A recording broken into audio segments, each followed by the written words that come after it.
रानू कव्वी और काल कव्वी की अभी अभी नई नई शादी हुई होती है। काल कव्वा कोई कामकाज नहीं करता। इस बात से रानू कव्वी बेखबर होती है। अरे ओ काल जी, उठो, दोपहर हो गई है, मुझे भूख लग रही है, खाने का इंतजाम करो। अरे हाँ, खाना भी तो खाना है। रानू कवि, मैं थोड़ी देर में जाता हूँ, थोड़ा सब्र करो, थोड़ी सी नींद लेने दो मुझे। काल कव्वा बहुत लेजी होता है।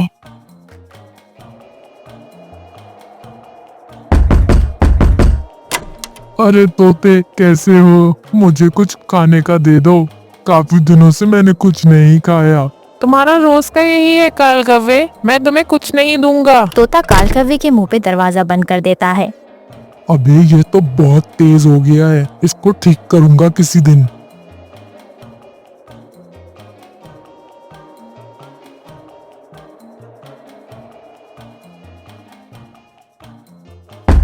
कबूतर, मेरे पंख में बहुत दर्द है, इसलिए मैं अनाज ढूंढ न सका। जो मेरी कुछ मदद कर दो, हो सके तो थोड़ा अनाज दे दो मुझे। वाह वाह, क्या बहाना बनाया है। मुझे तो पता ही था कि तुम्हारे पास बहानों की कमी नहीं है। इस बार तुमने अपने पंख को ही खराब कर दिया। बहुत चालाकियां करते हो, हमेशा तुमने यही तो किया है। मांग मांग कर ही तो खाते आए हो। बारिशों में अनाज जमा नहीं करते और हमसे मांग मांग के खाते हो, और अब पंख का बहाना बना रहे हो। दफा हो जाओ यहाँ से। हरगिज मैं तुम्हें कुछ नहीं दूंगा। हर दफा यही करते हो। मेरे घर का आधे से ज्यादा अनाज तो तुम ही खा जाते हो। अरे यार, ये साले बड़े शातिर हो गए हैं, एक भी मेरी बातों में नहीं आ रहा। अब सिर्फ मुझे एक ही चिड़िया बचा सकती है, और वो है बेवकूफ बबलीना चिड़िया। वो तो मेरी बातों में जरूर आ जाएगी।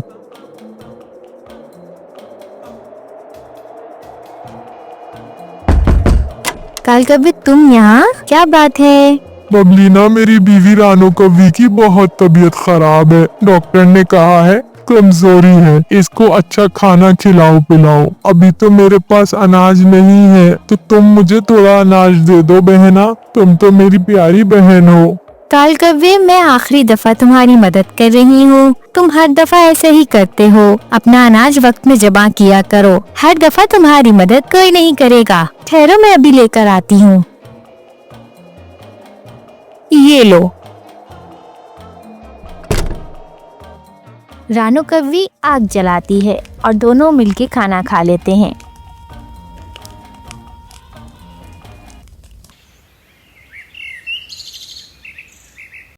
नाश्ते में कुछ नहीं है काल कव्वे, बाहर से कुछ मजेदार ले आओ। आज मेरा कुछ अलग खाने का दिल चाह रहा है। अच्छा रानो कव्वी, अभी जाता हूँ। मेरा शौहर कितना अच्छा है, कितनी मेहनत करता है और मेरा कहना कितना मानता है। ईमानदार भी बहुत है, मेहनत का खाता है और मेहनत का कमाता है। मेरी किस्मत तो कितनी अच्छी है।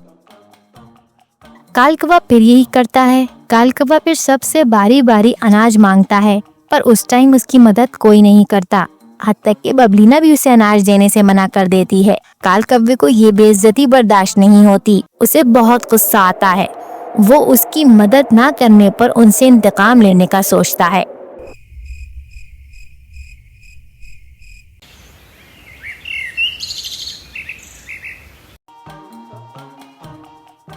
अगले दिन जब तोता किसी काम से अपने घर से बाहर निकलता है, तो कौवा उसके घर में घुसकर सारा अनाज चुरा लेता है, जो तोते ने साल भर लगाकर जमा किया होता है।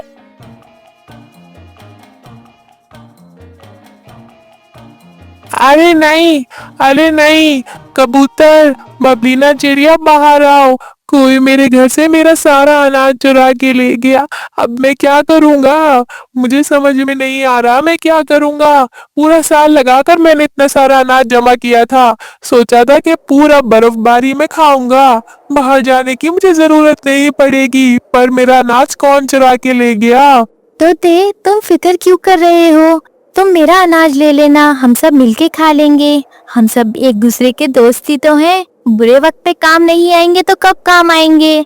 हाँ हाँ तोते, बबलीना बिल्कुल ठीक कह रही है। हम दोनों मिलकर तुम्हारी मदद करेंगे, तुम फिक्र नहीं करो। जिसने भी मेरा अनाज चुराया है, अल्लाह उसे कभी माफ नहीं करेगा। अगले दिन कौवा फिर से यही करता है। कबूतर के घर से बाहर निकलते ही कबूतर के घर का सारा अनाज चुरा लेता है।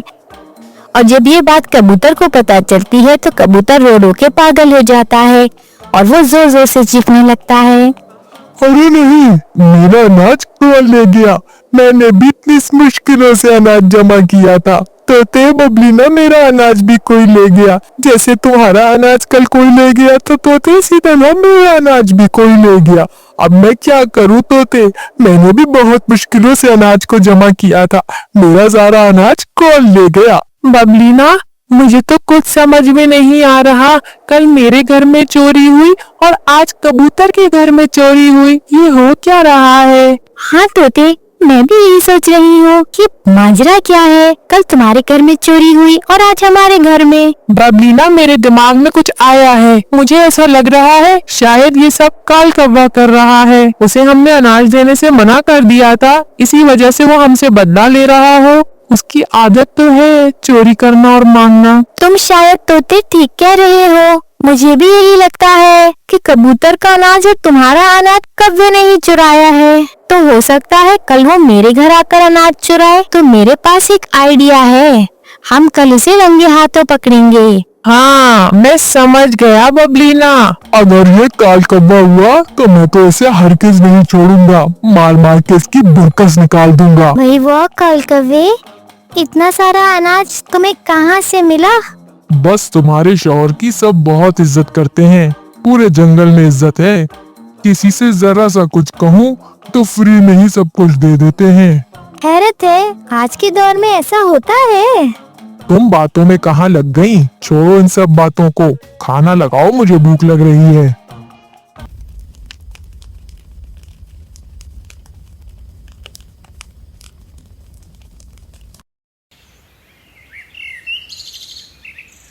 अगले दिन प्लान के मुताबिक बबलीना, तोता, कबूतर कौवे पे दूर से नजर रखते हैं।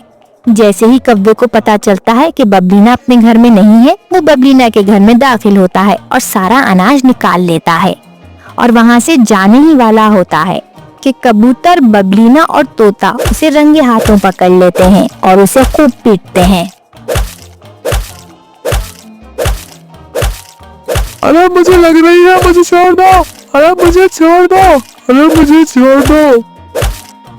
तूने हमारे घर का अनाज चुराया था भिखमंगे। चोर कहीं के, पहले तो भीख मांगता था, अब चोरियां शुरू कर दी। हाँ साले, तूने हमारे घर की चीजें चुराई, हमें भूखा कर दिया। हम मेहनत करें और फल तू खाएगा। हाँ कौवे, ये तुमने बहुत गलत किया। मुझे तो बहुत गुस्सा आ रहा है। दिल चाह रहा है तुम्हें मार मार के तुम्हारा बुरकस निकाल दूं। अरे मुझे माफ कर दो, मैं अब नहीं करूँगा। नहीं, तुम्हें ये जंगल छोड़ के जाना होगा, वरना हम तुम्हारी शिकायत चील राजा से करेंगे कि तुम हमारे घर में चोरियां करते हो। नहीं नहीं, मैं ये जंगल छोड़ दूंगा, मुझे माफ कर दो। काल कौवा डर जाता है और वहाँ से चला जाता है। जंगल के सारे परिंदे रानो कौवी को काल कौवे की सारी सच्चाई बता देते हैं। रानो कौवी बहुत गुस्सा होती है। वो काल कौवे से नाराज हो जाती है और उसे छोड़कर चली जाती है।